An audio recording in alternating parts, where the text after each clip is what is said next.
On today's daily KHL update, you're starting to feel the playoff crunch as teams are running out of time to make their place in the standings.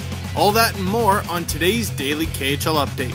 Avangard hosts Red Army, great matchup, and what makes it even greater, Alex Radulov is back. Looks like Vyacheslav Butsayev and him have finally put their story behind them. First period, Avangard down a man, but Anton Belov storms forward, Alex Frolov ends up with the puck and beats Rostislav Stanya 1-0 Avangard. Frolov scores his 12th of the year. Red Army's defense did practically nothing to prevent this goal. Halfway through the first now, Dmitry Syemin finds a little cozy spot in the high slot, shoots, scores 2-0 Avangard. And that's his 15th of the season. It's amazing how easy Avangard was able to set up in Red Army's zone on this play. Things get heated up here. Nikolai Prohorkin giving a little piece of his mind to Vladimir Pervushin. Easy there, kid, cool off.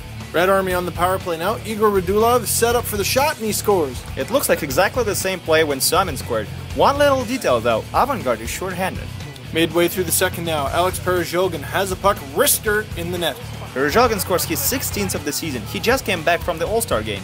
Speaking of KHL All-Stars, here's Anton Belov with a howitzer to make it 4-1 on a two-man advantage.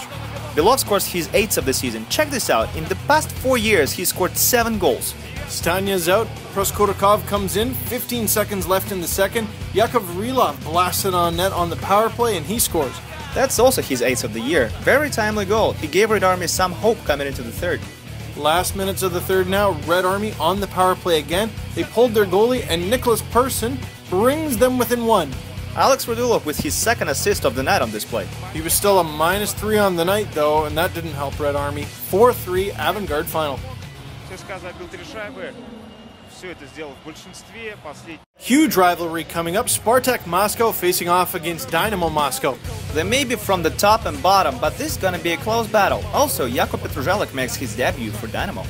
First period, Jan Lashik behind the net. Dennis Tolpeko is chasing the puck and they collide. Tolpeko shrugging his shoulders, Lashik down, scrum ensues. Tolpeko gets a minor for cross-checking. That's a questionable call, I think. What's your take on that? Leave a comment.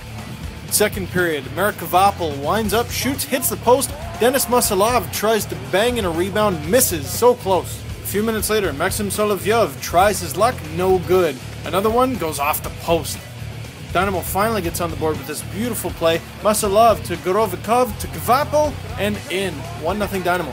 That's just a great passing play out there. Kvapil scores his 6th of the year. Oleg Gubin has a chance to tie it up here, but he's hauled down. Penalty shot. Skates in. Goes Ched off the crossbar and out. Stefan Ruzichka on a breakaway right after that. Can't beat Alex Eryumenko. What a save. Third period, Dynamo on the power play again. Kvapil shoots, rebounds, Solovyev scores! 2-0 Dynamo. Last time these two met, Solovyev scored 3 points, a goal and 2 assists, his season high. He loves Spartak. Late in the third, now Spartak's on the power play. Yaroslav Obshut winds up, shoots, scores. Spartak still has some life left. It looks like Eryumenko should have stopped this shot, no problem, but watch Nikolai Bushuev getting under his skin. That's the key factor in this play. Dying seconds of regulation, Spartak out with an extra attacker, but it's Denis Kokarev who gets the goal. Empty netter, 3-1 Dynamo. Notice that Spartak's last man is number 45, Vyacheslav Kozlov. He played for Dynamo last season and won the cup. He was a -2 in this game, tied for the worst on his team. Dynamo wins the rivalry again, 3-1 final. Welcome to Riga, Latvia, where Dinamo hosts SKA. Riga needs to win this one if they want to keep their playoff hopes alive. They start well, just 7 minutes in, Captain Martins Karsums blast one on net and it goes past Ilya Izhov, 1-0 Dinamo. Hell of a shot by Karsums. Izhov was in an excellent position, but this one was just too powerful. That's his 12th of the year. Second period now, Dinamo with another chance to score. Izhov nowhere near the puck, but it somehow stays out.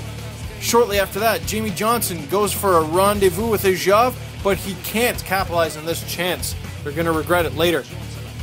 Dmitry Kalinin, long outlet pass to Tony Mortensen, he feeds Patrick Thorson and he scores 1-1. Great play by SKA from the beginning till the end. Thorson scores his 17th of the season. Third period, Martins Carson says hello to Anton Berdasov, almost sending him into the bench. You gotta watch yourself when Carson's out there, man. Late in the third, Teemu Ramstedt breaks into the zone, leaves the puck for Viktor Tikhonov, scores! 2-1 SKA. Ramstedt just joined SKA from Finland. He played for the Blues out there. That's his first game and first point in the KHL. Good start in a new league for him, And his team won a hard-fought game too, thanks to a nice assist. 2-1 final. Donbass versus Torpedo. Mikhail Varnikov versus Randy Robitaille should be a good one. Oh, it must be. Both teams are fighting for the same playoff spot. First period, Dmitry Makarov beats Martin Thornburg. He streaks in the zone and beats Jan Latso. 1-0 Torpedo. Nice job by Thornburg beating everyone wide to find some room for a shot. That's his 21st of the season. Still in the first, Frederick Pedersen sets up Peter Podratsky for a shot. Scores. Podratsky played one season for Torpedo and scored 38 points, his career high in the KHL. This goal is his 10th of the year, and that's also his career high.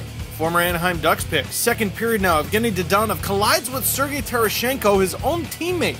Well, let's see. Dodonov is from Chelyabinsk, Tereshchenko is from a rival Magnitogorsk. Might be something to it. We'll update you as the story develops. And it develops fast. Tereshchenko checks Makarov and goes down. Just not his lucky day. It's just a very unfortunate collision for Tereshchenko. Makarov did nothing wrong. He did return to the game though late in the second. Lukasz Kaspar passes to Robitaille, back to Kaspar, and he scores. Nice one, 2-1 Donbass. Kaspar started this season on a new team and was cold in the first half of the regular season. He's definitely cranked it up a notch lately. First point for Robitaille as a Donbass player too. Third period now, Kaspar, another chance to score. Save. Jan Kolarz collides with the goalie. He's off to the sin bin for that, and he will regret it because Matt Ellison sets up Mikhail Varnikov on the far side, scores, tie game 2-2. Mikhail Varnikov played for Team West at the recent KHL All-Star game and scored 2 goals. This one is as pretty as they get. It's almost impossible to stop a shot like that. Donbass with a chance to win in regulation. Václav Nedoros shoots, Koval saves, rebound, where's the puck? Somehow ends up under Koval. Torpedo exhales. That was scary. Alright, they're going to have to duke it out in the shootout. Nedoros shoots first, scores. It's Varnikov's turn. He beats Jan Latso, no problem. Next shooter for Torpedo is Thornburg. He puts them ahead by a goal. Robitaille has to score now. Can't beat Koval 5-hole. That's it. Torpedo gets 2 points in a very important game, 3-2 shootout final. That's your daily KHL update. I'm Steve Dangle Glenn. And I'm Andreas Sachenko. See you tomorrow.